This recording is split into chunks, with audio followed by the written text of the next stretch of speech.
கடலூர் மாவட்டம் நெல்லிக்குப்பம் அருகே காராமணிக்குப்பம் விளையாட்டுத் திடலில் மாநில அளவிலான சேவல் சண்டை போட்டி சிறப்பாக தொடங்கியது.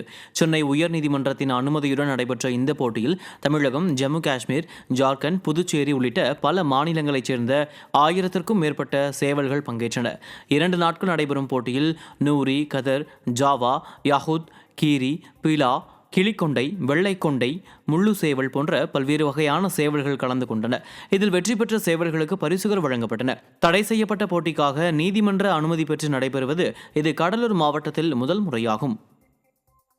எங்களோட ஒரு வேண்டுகோள் என்னன்னாக்கா, இதை கொஞ்சம் சட்டப்படி லீகலைஸ் ஆகி இன்னும் எங்களுக்கு இதை மேலும் மேலும் பண்ணாக்கா இந்த பிரீடை நாங்கள் காப்பாற்றுவோம். இந்த பிரீடு அழியாம இருக்கிறதுக்கு எங்களால் பண்ண முடியுதோ பண்ணுவோம். ஒரு சில பிரீடுகள் அவங்கவுங்க வளர்த்தா மட்டும்தான் அதை காப்பாற்ற முடியும். இல்லைனாக்கா பல வெளிநாட்டு பிரீடுகள் இங்க உள்ளார வந்துடும். அதுக்காக நாங்க இதை அழியக்கூடாதுன்றதுக்காக இந்த டோர்னமெண்ட்டை இது பணத்துக்காகவோ எதுக்காகவும் கிடையாது. இங்க வெறுமே பதக்கங்கள், கோப்பைகள், ஷீல்டுகள் மட்டுமே கொடுத்துட்டு இருக்கிறோம். பெட்டிங் கிடையாது, கேம்பிளிங் கிடையாது. கரூர் திருச்சி தேசிய நெடுஞ்சாலையில் கோடங்கிப்பட்டி அருகே மேம்பாலத்தில் ஓடிக்கொண்டிருந்த ஆம்னி வேனில் திடீரென தீ விபத்து ஏற்பட்டது பரபரப்பை ஏற்படுத்தியது. திருப்பூரிலிருந்து குளித்தலைக்கு குடும்ப நிகழ்ச்சிக்கு சென்ற ஒரே குடும்பத்தைச் சேர்ந்த 4 பேர் வேனில் தீ பற்றி எரிய தொடங்கியதும் உடனே கீழே இறங்கியதால் உயிர் தப்பினர். கோடை வெப்பம் அதிகரித்து வரும் நிலையில் வாகனங்களில் இவ்வாறு தீ விபத்துகள் அதிகரித்து வருகின்றன. இதற்கு முன் கரூரில் ஒரு பேக்கரி கடை முன்பு நிறுத்திய பேட்டரி வாகனமும் தீ விபத்தில் முழுமையாக எரிந்து நாசமானது. வாகன தீ விபத்துகள் குறித்து பொதுமக்களிடம் விழிப்புணர்வு ஏற்படுத்த வேண்டும் என வலியுறுத்தப்பட்டுள்ளது. கரூர் மாவட்ட ஆட்சியர் அலுவலகம் அருகே நிறுத்தப்பட்டிருந்த பேட்டரி இருசக்கர வாகனத்தில் திடீரென தீ விபத்து ஏற்பட்டு பரபரப்பை ஏற்படுத்தியது. வாகனத்தின் உரிமையாளர் ஈஸ்வரன் என்பவர் டீ குடிக்க சென்றபோது தானாகவே தீப்பிடித்து எரிந்தது. யாருக்கும் உயிரிழப்போ காயங்களோ ஏற்படவில்லை. இந்த சம்பவத்தின் வீடியோ தற்போது சமூக வலைதளங்களில் வேகமாக பரவி வருகிறது. இதுபோன்று கரூர் மாவட்டத்தில் பேட்டரி இருசக்கர வாகனங்கள் தொடர்ந்து தீ விபத்தில் நிகழ்ந்து வருவது மக்களை கவலையில் ஆழ்த்தியுள்ளது. வார விடுமுறையை ஒட்டி நீலகிரி மாவட்டம் உதகை படகு இல்லத்தில் சுற்றுலா பயணிகள் கூட்டம் அதிகமாக காணப்பட்டது.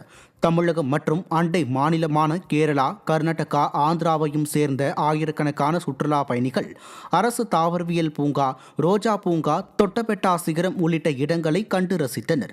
முக்கியமாக படகு இல்லத்தில் மிதவை படகு, மோட்டார் படகு, துடிப்பு படகுகளில் சுற்றுலா பயணிகள் சவாரி செய்து மகிழ்ந்தனர். இதமான காலநிலை மற்றும் மாலை நேர குளிர் சூழலால் புதுமண தம்பதிகள் மற்றும் குடும்பத்துடன் வந்தவர்கள் படகு சவாரி செய்து புகைப்படங்கள் எடுத்து வார இறுதியை மகிழ்ச்சியுடன் கொண்டாடினர்.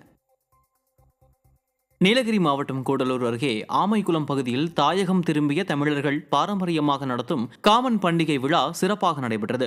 தேயிலை தோட்ட தொழிலாளர்கள் மற்றும் சுற்றுவட்டார மக்கள் குடும்பங்களுடன் கலந்து கொண்டனர். ரதி, மன்மதன் திருமணம், சிவனின் தவம், மன்மதனை எரிக்கும் நிகழ்வுகள் பாடலுடன் கூத்து வடிவில் நிகழ்த்தப்பட்டது. சொக்கட்டா நிகழ்ச்சியில் பக்தர்கள் வேண்டுதலுக்காக எரியும் நெருப்பில் உப்பை தூவினர். 15 நாள் விரதத்துடன் நடைபெறும் இக்கலையை பாதுகாக்க அரசு நடவடிக்கை எடுக்க வேண்டும் என மக்கள் கேட்டுக் கொண்டுள்ளனர். 34 ஆண்டுகளாக தொடர்ந்து நடைபெறும் இந்நிகழ்வு பாரம்பரியத்தை புதிய தலைமுறைக்கு அறிமுகப்படுத்தும் முயற்சியாகவும் திகழ்கிறது.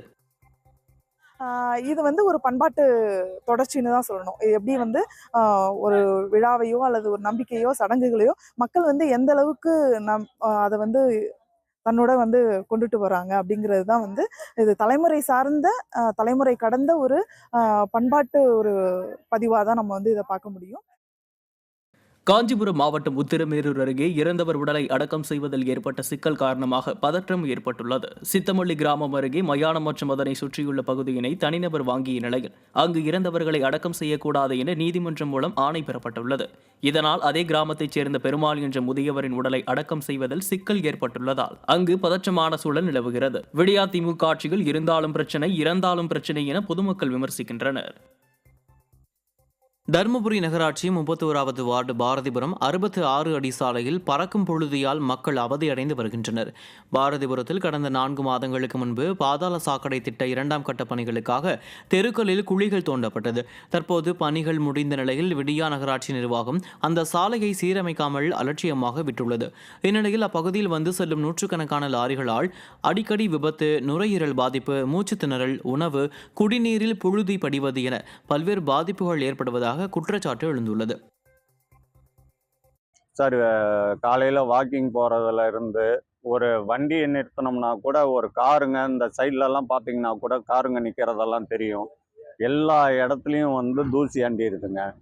வீட்டு உள்ளாரையும் எல்லாம் வந்து டிவி ஷோகேஸு எல்லா இடமும் சமைச்ச பொருள் முதல் கொண்டு எல்லா இடத்துக்கும் இப்போ தூசி நிறைஞ்சு வந்துடுது. இந்த ரோடு பாதாள சாக்கடையில் வந்த மண்ணு தான் இது வந்து இவ்வளோ தொந்தரவு பண்ணுதுங்க. லாரிங்க போகும்போது பார்த்தீங்கன்னா டஸ்ட்டு ஃபுல்லாக வருதுங்க. அந்த நேரத்தில் பின்னாடி யாராவது வந்தாங்கன்னா அப்படியே நின்னுடுறாங்க. அவங்களுக்கு எதுவுமே தெரியுதில்ல, கண் மூடி நின்னுடுறாங்க. அதனால் தொந்தரவு என்னன்னா குழந்தைங்க பாதிக்குது. ஆஸ்மா இருக்கிறவங்களுக்கு ஏகப்பட்ட தொந்தரவு வருங்க. இதில் ஆஸ்மான்றது நார்மலாகவே வரும், நார்மலாக காற்றுலேயே வருது. இப்போ வந்து இந்த காட்டு உள்ள பிரச்சனை இன்னும் அதிகமாக வரும்.